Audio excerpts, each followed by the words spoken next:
Would you all meet George Carlin? Hey, baby, what's happening? We got assholes, scumbags, jerk-offs, and dipshits. And they all vote. He was funny, he was smart, he was opinionated. I wanted to be just like him. He was just so cool. Here's the list of words you can't say all the time. Shit, piss, fuck, cunt, cocksucker, motherfucker, and tits. And the crowd goes crazy. Shit, piss, fuck, cunt, cocksucker, motherfucker, and tits. They arrested me for profanity. The Supreme Court restricts the broadcast of dirty words. I'm gonna jump to it right now. He's the Beatles of comedy. I began with this dream of standing in front of people and having their attention. My mother was his biggest champion. She just had a way of lifting people up and believing in them. They were comrades in arms, but then what happened was superstardom.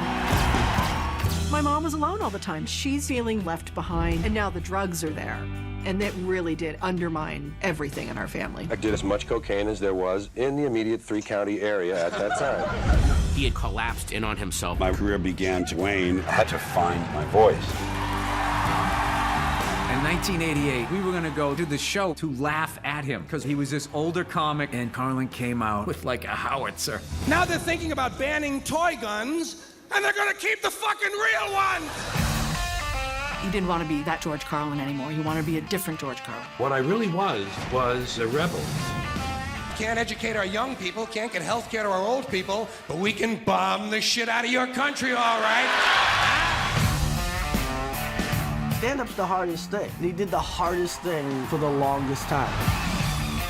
He was challenging society to be better. Life is sacred? Who said so? God? Hey, if you read history, you realize that God is one of the leading causes of death. George is still relevant. He changed comedy 3 or 4 times, and he's still talking to us. Things that he was getting at were so profound to the culture. What would you do if you were the planet trying to defend against this pesky species? Viruses. They try to divide people so that they can run off with all the fucking money. Bullshit is the glue that binds us as a nation. It's the American dream. Because you have to be asleep to believe it.